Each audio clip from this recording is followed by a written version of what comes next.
second big contribution was the work I did with Boye on States Against Market. The French regulation theory, right? You are known for that.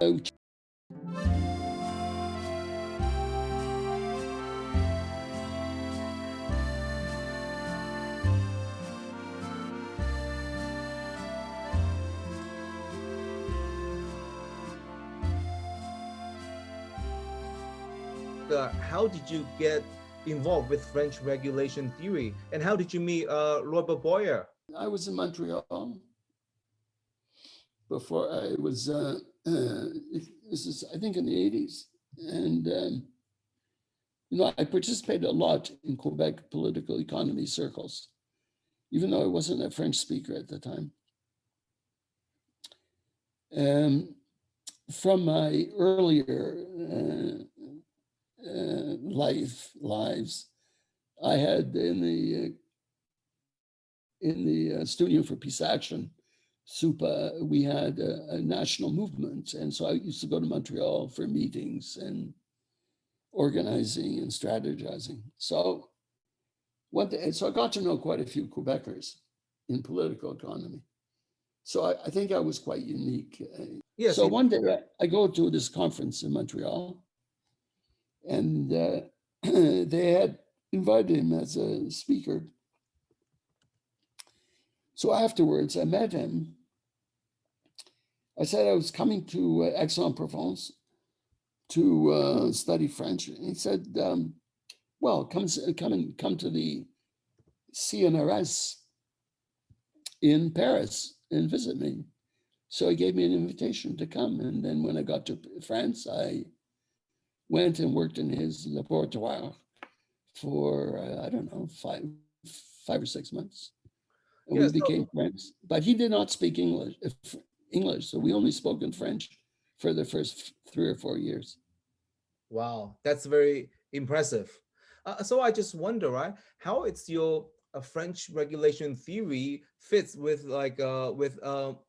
Michel Agliata or the Grenoble School? Do you have any overlapping, or did you have any debate with them, or it was more like a separate kind of development?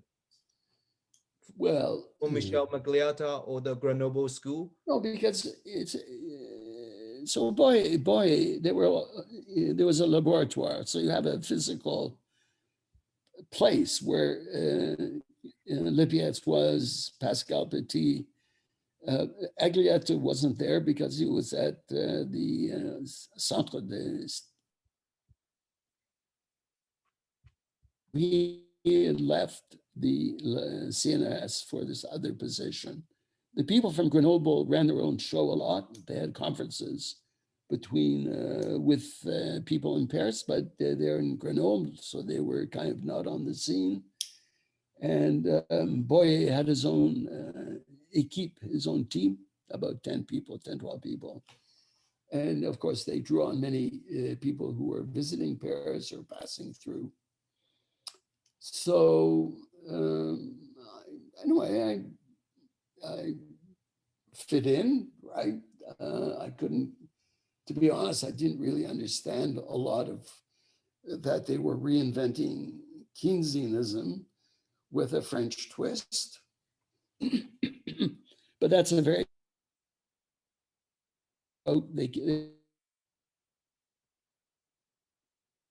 Marxism, the regulation school. So they wanted a different kind of set of methodologies and epistemologies than mainstream Marxism that dominated the French left.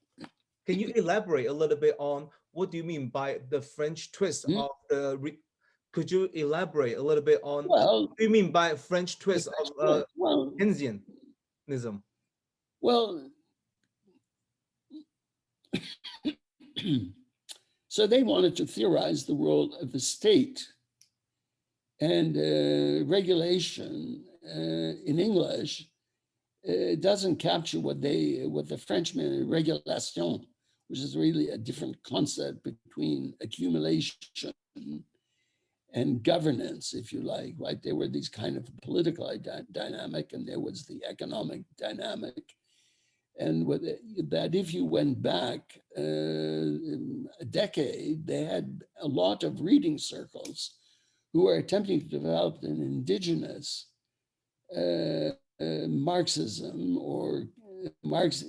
The French twist is that they took many of Keynesian's ideas about demand management and creating demand and began to map and document the evolution of state policy in France and other countries, arguing that the fundamental change was between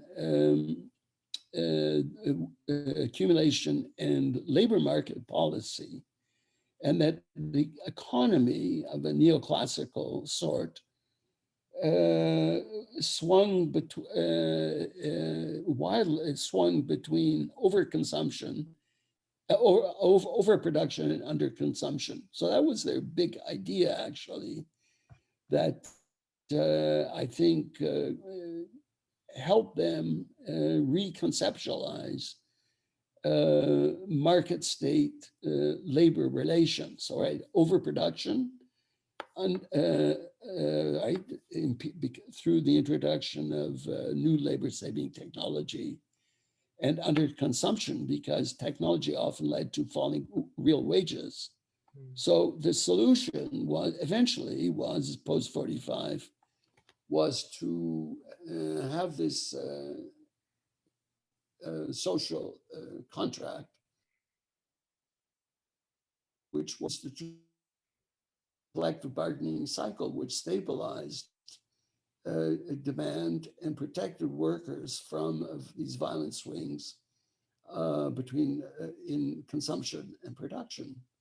So this transformed working class, the role of the working class in modern society, transformed the role of capital, because it led to a very different concept of state policy and the importance of stabilizers in the economy. So that's, I think, one of his Boyé's great studies was on overconsumption and overproduction and underconsumption, which was a study over 60 years that he did in 5 countries. And he always was, he's very superbly trained. So he used to do always regression analysis, which of course, gave him a legitimacy, which is quite different than simply Marxist theorizing, though there was lots of that. I don't know. I mean, I could say a lot more. I originally thought one day maybe I'd write a short book on the regulation school. It's very interesting. That would be, amazing. I think many people would love to read that book, a history of the French regulation theory and your own personal story, of course. So you mentioned about the French twist, right? So I just wonder, do you mean it's more like a Parisian twist? I wonder, were there like differences between the Parisian approach from the, let's say, the Grenoble approach? Yeah, like, but there were many, we had in Barcelona, there was a big tent meeting when all the regulation schools came together. So, they had not only Grenoble, but there was also people in Spain and England with Bob Jessup, and then there was groups in Mexico and Brazil, and a lot of different variations of the regulation schools. So there was a lot of competition, a kind of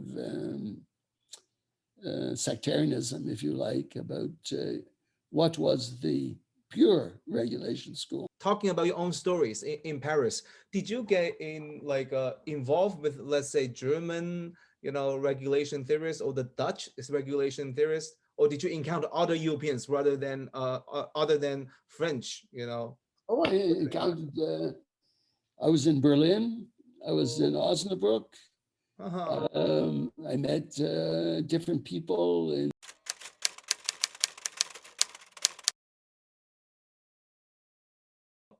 So one of the leading thinker at that time in Berlin was Elmar Alvater. So he introduced the ecological thinking into Marxism. So did you have a debate with Elmar Alvater?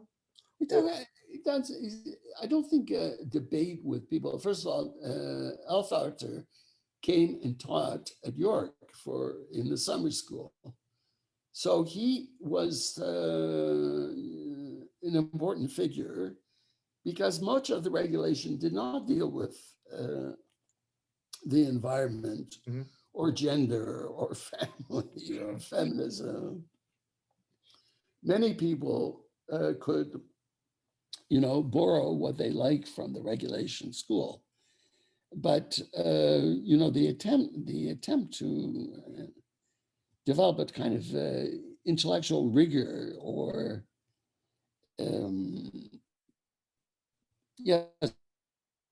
coherence is very difficult. Academics, intellectuals, as you know, are hyper individualistic, and they see the world in different terms.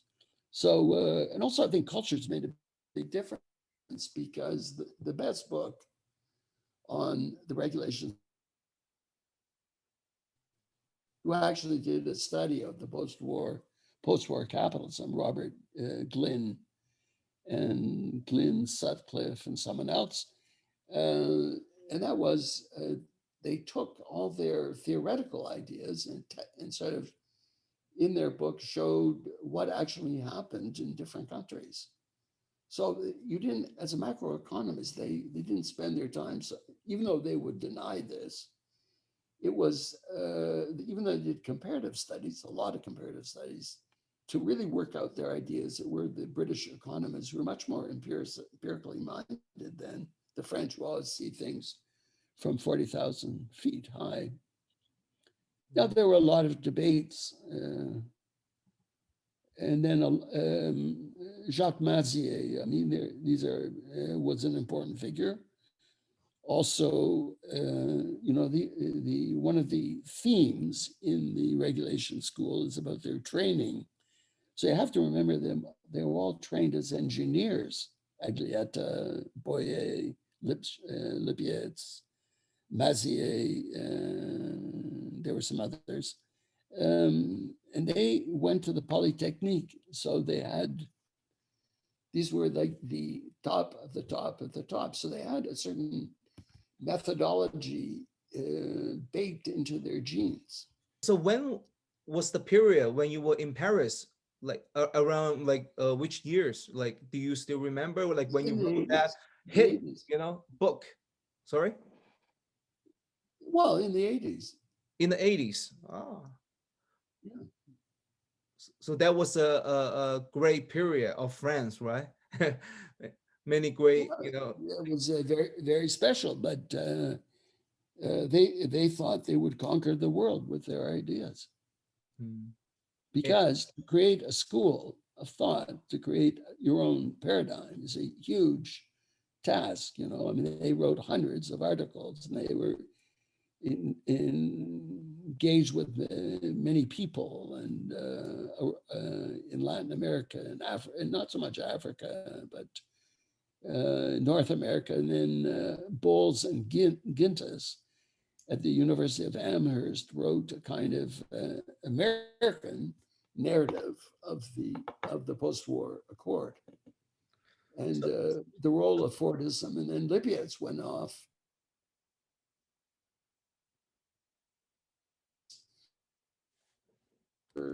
eventually kind of went to the European Parliament. They all, different things happened. They had a lot of conflicts with each other. So they thought they could actually compete with the Chicago school, like in France. No, I don't think that. Not in France. Chicago, neoliberalism was not part of the French tradition. They never even translated Locke. They taught almost no Anglo-Saxon philosophy. Maybe, I don't even know if Hayek had been published or Friedman, maybe later had been published in French, but not French. English. They read so-so, but they had a complete holistic universe that they functioned within. There was no need. But, eventually, with globalization, of course, there was a need because the French, their ideas to spread. So a number of them learned English. Only Aglietta, so including Boye, so Boye eventually was able to speak in English, not great English, but it was all right for communication. But Aglietta had studied in the United States. So he's quite a remarkable person, right? But And overall, he wrote the big book but then overall, on regulation. So overall, in the 80s, right, the intellectual environment in France was very different than, let's say, nowadays. So was it like, so there was no Anglo-Saxon influence like nowadays? Like in terms of economic, macroeconomic? Yeah, not a lot, not a lot. Not a lot. Even remember Rosenvallon, who was a very important figure, theorist, reading one of his books about the role of the state. He said how he thought it was myopic and narrow for France not to engage with the Anglo-Saxon tradition. So, and this was also the view of Boye. He was very good at critical debate, but you have to have Pascal Petit. I mean, you have to think of all the individuals. I was at a colloque, I don't know, a couple of months ago with a number of the regulation theorists. Massé was there, Boye wasn't, Pascal Petit was there, and so on and so forth. Woleb was there, but he's not so much a theorist as a researcher. But, this is a very big group of that were involved, and they were involved for a very long time as a reaction against French Marxism and Stalinism, because the Party Communist was very predominant when I first came to France, right? This is the Mitterrand. That was a powerful force in the country, and with intellectuals who debated with the regulations. So there was always a lot of people leaving the Communist Party to set up a kind of independent left Marxist social democratic movement, research movements. My point in all this is that regulation is very much a French product of the French political economy, post-war capitalism, the role of the Communist Party, and they attempted to create this alternative, which I think they were largely successful. And how about nowadays? Well, if you look at the French, the Dictionary of French Economics, the regulation in school has about 10 pages devoted to the regulation school and to Fordism, which was one of their big ideas, and to Fordism and to regimes of accumulation and modes of regulation, regimes of accumulation, modes of regulation. So that was the key analytical concept, along with Fordism as a mass production and its effect on consumption and production and exchange. So I thought it was, I didn't have to take sides. I thought I got to know Boye and some of the other people very well. He used to invite me to their homes. We used to have a lot of discussions. I learned a lot from working with him.